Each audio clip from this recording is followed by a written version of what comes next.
Now, third, Sangha, again, difference in the Mahayana and Theravada. Mahayana, the teaching is the Mahayana teachings. Theravada, they talk about Theravada teachings, so that's a different. And then Sangha here is all the 10 Bhumi Bodhisattvas are the Sangha who attend cessation but working towards the attend Dhammakaya. So these are we call the enlightened Sangha. So that means normally in some teacher when I reflect, they're saying I'm not sure every teacher maybe not right, it's called was. All the enlightened but not Buddha, enlightened but not attained Buddhahood, those are according as the Sangha, not the Buddha. All the teacher that reach the enlightened state, teaching us Dhamma are the Sangha. So the Buddha is the perfect teacher, yeah. So in this way, Sangha is the first 10 Bhumi Bodhisattva who teach, inspire, all this giving us assistance, the Sangha. So Mahayana is first 10 Bhumi Bodhisattvas. That's the Mahayana Sangha.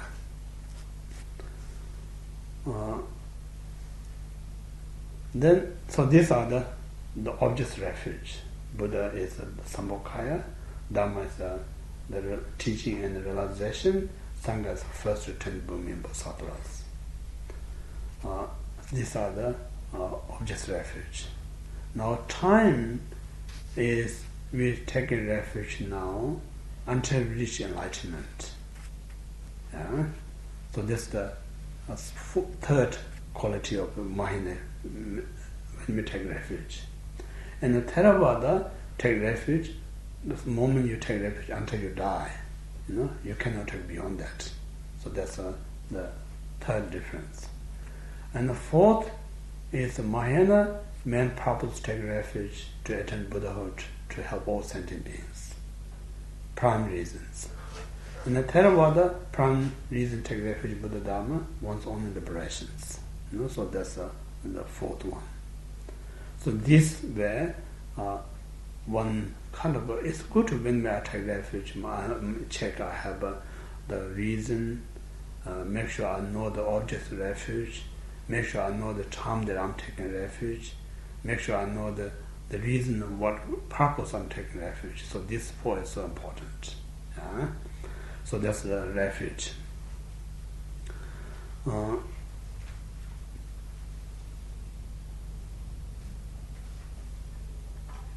And so in this way,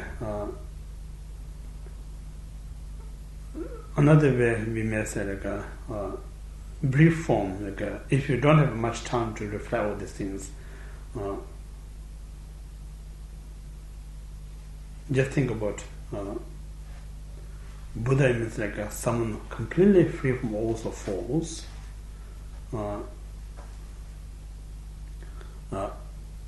unsuppressible, uncomparable person. That's the Buddha, who has all the omniscience but free from all sorts of faults. That's the Buddha.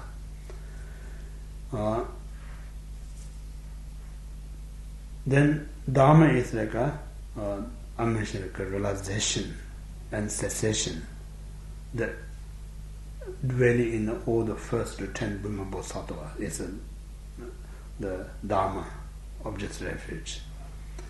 And then Sangha means who practice according this the path and the cessation is the Sangha. So I'm taking from now until I reach full enlightenment. Yeah, so that's the summarize.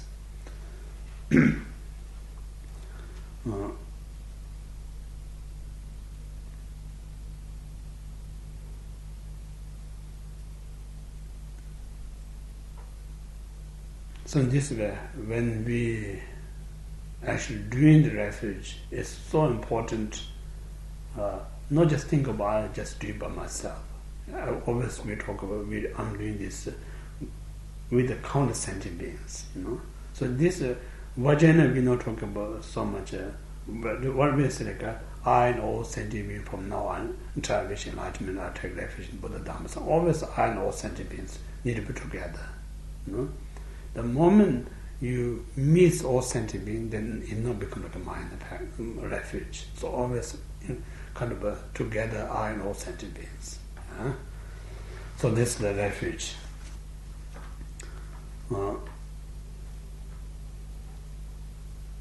So I mentioned like when we do this one, not just verbally chant, rather one from my bottom of heart, you know, our gut feeling really need to aware the importance of Buddha, importance of Dharma, importance of Sangha.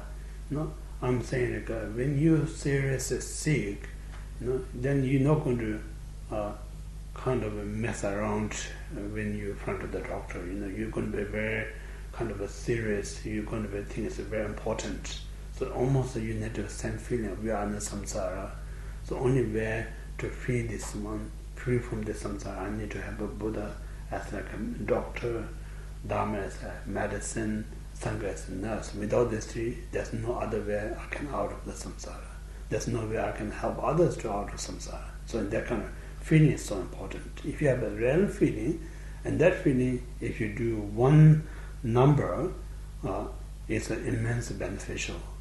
But without feeling, you recite 100 times, still beneficial, but not so effective.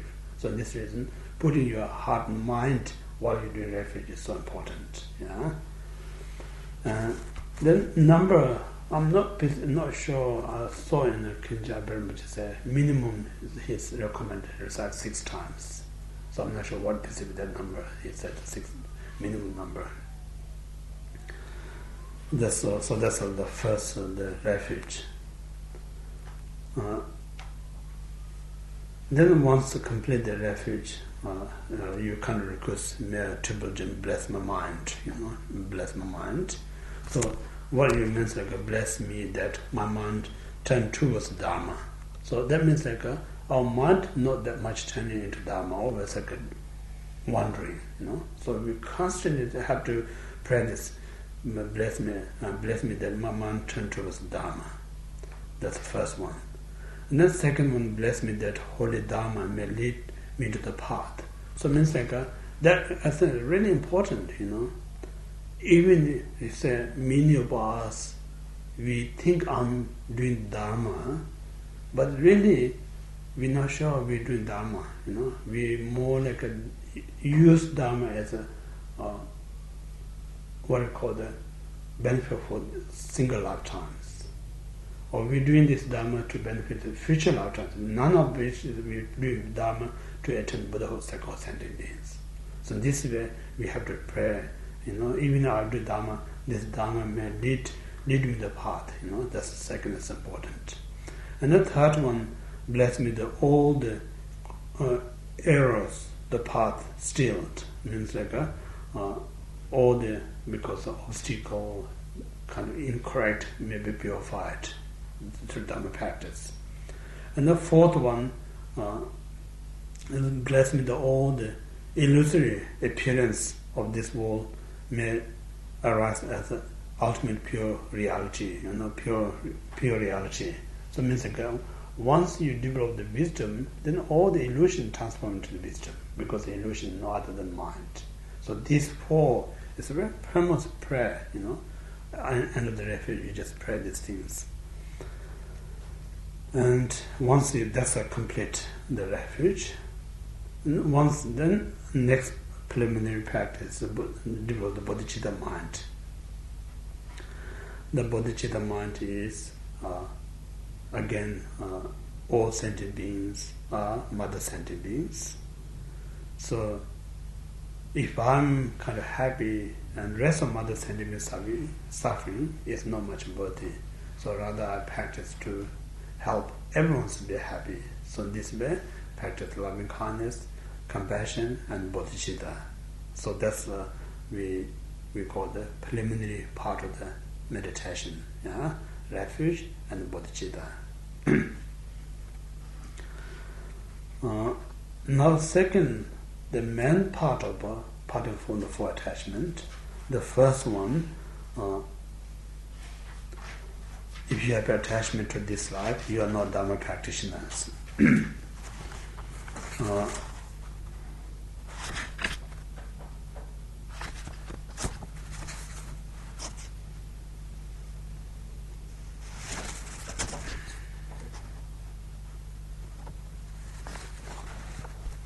So this one,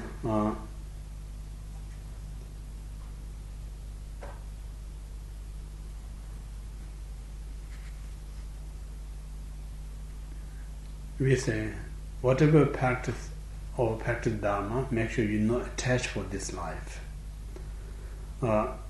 Because if you attach to mirage, it's not going to help you quench your thirst.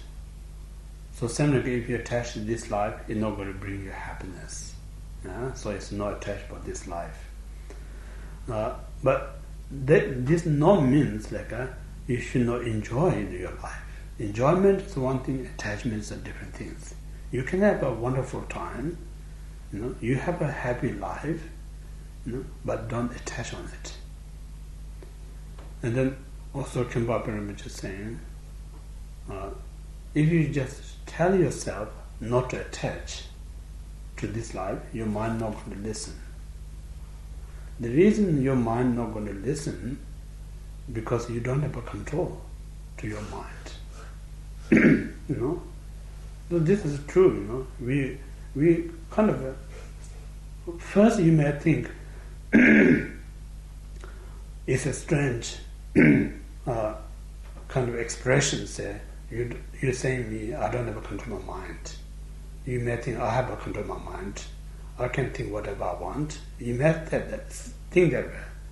But then if you really kind of again examining your mind, you have a very little control to your mind, because every one of us, we always have this wish not to be unhappy,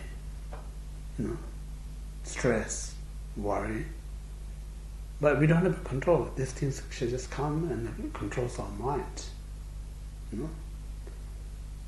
So this reason, we lost control to our mind. So in this way, if you tell your mind not to attach, your mind not going to listen. So this very mind controlled by delusions, attachment, aversion, anger, confusion, all this control this mind. So in this way, one need to use the method. So if you use the method, that may help us not to get attachment. So method is not just tricking your mind, rather educate your mind. That's the method. So how we need to educate is say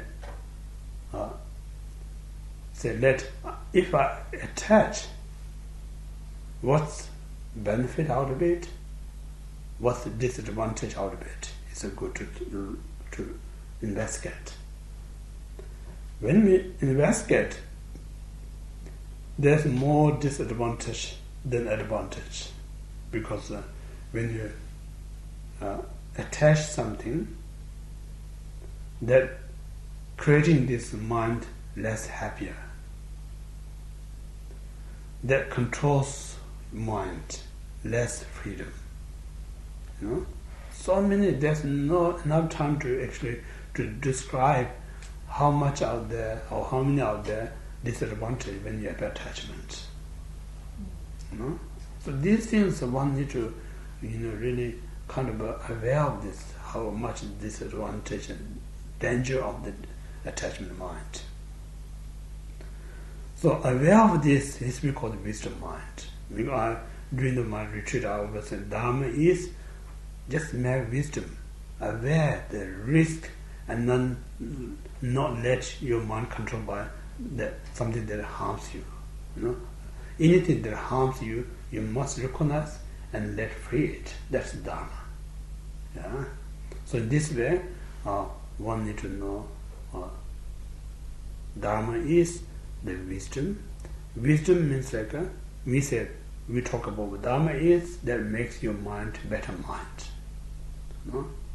So when we say Dharma make you a better mind, not means like you just chant 100 mantra or million mantra. There's no guarantee you're going to make you a good mind. No? Dharma is not means like you just do traditional way, kind of performing ritual and doing traditional different types of offering. That's no guarantee they're going to make you a better mind. No? Also, you have such a strong kind of devotion, faith towards your guru or teacher or Buddha. There's also no guarantee it's going to make you a better mind. The reason is how many out there who reciting millions of mantras, still they have a lot of problem in their mind. Sometimes some of them are worse than ordinary people's mind. You know? And how many people out there who do all this traditional kind of making offering, but their mind are worse than ordinary mind? You know? How many out there people who are so devoted to the teacher, but their mind worse than ordinary mind? So then those are not the Dharma. You know? So Dharma means like you have a realization what things that harms you, what things that helps you. Then with this awareness, and then you train your mind to be better mind. So in this way, it's the wisdom requirement to make you a better mind. Without wisdom mind, cultural formal practice, nothing that is going to help you. You know? So this way, then you know what is Dharma, what is not Dharma. Anything that you associate with wisdom is the Dharma. They're going to make you a better mind. Anything that not associated with wisdom, it appears like a Dharma, but it's not really Dharma, because it's not making your mind a better mind. No? Because the mind makes you more kind of, sometimes I say like a Dharma practitioner, the mind is more arrogant than non-practitioner. So that means like Dharma, you think I'm doing Dharma, actually make it worse than better. That's not the Dharma. No? So this is so important. We need to know what is Dharma.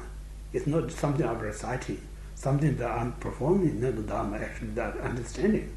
That wisdom is the Dharma. No? So the wisdom makes you a better mind. So in this way, now you think about, in order to develop this wisdom, in order to develop this wisdom, one must have the right condition. One must be free from obstacles. If you have an obstacle, even though you have a condition, you can't succeed. Or you may have a condition but obstacle, you can't succeed. Or you don't have an obstacle but you don't have a condition, you're not going to succeed. So you need to be free from the obstacle. You must have all the conditions. So in this way, to what we talk about is to free attachment for this life. The two types of method. The first is a preliminary method. Second is a main method. So preliminary method is we talk about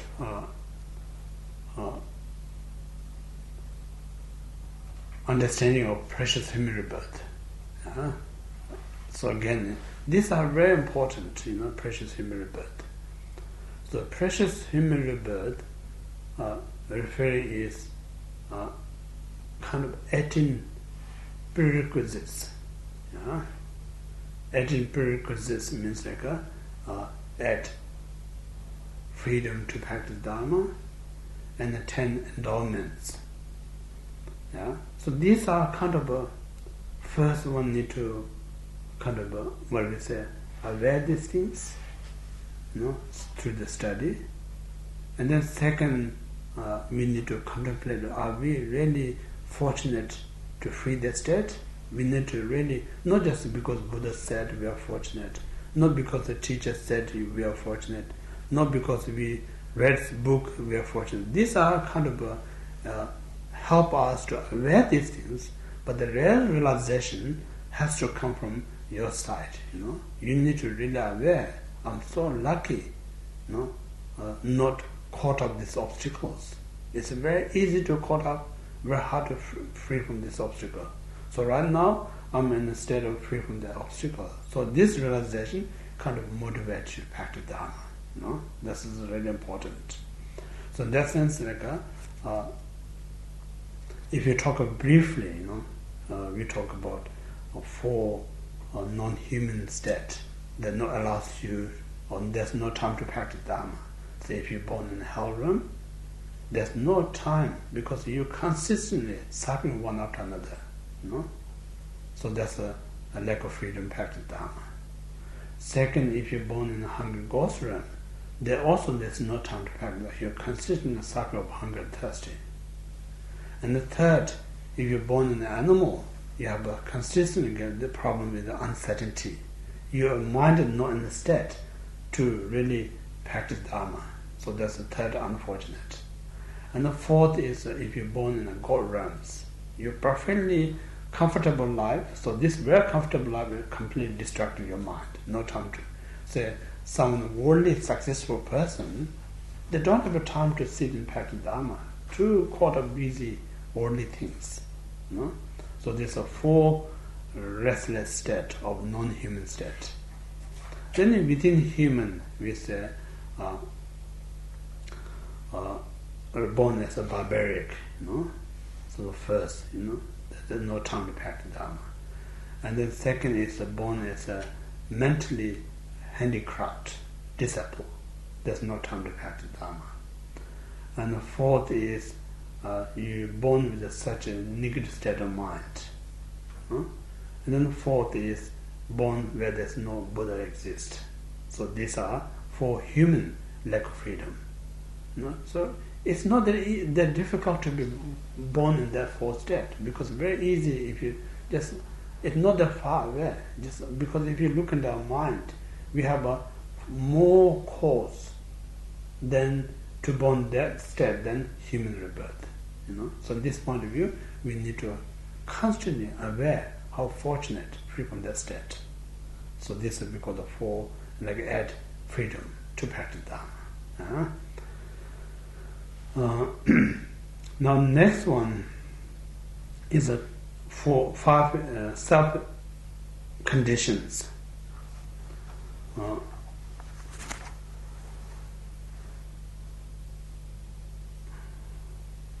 Yes, five self conditions.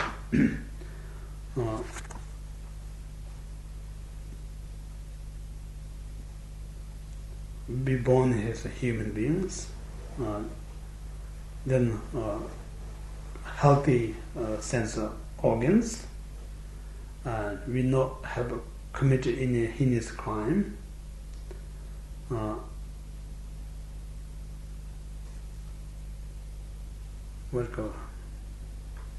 and then reborn is a place where there's Dharma exists. And that's what, I'll just repeat that one. Reborn human, place there's a Dharma, all the healthy sense organ, and not commit any heinous crime, and then we have this genuine faith to the Dharma, or special Vinaya tradition. This need to be self-conditioned to practice Dharma.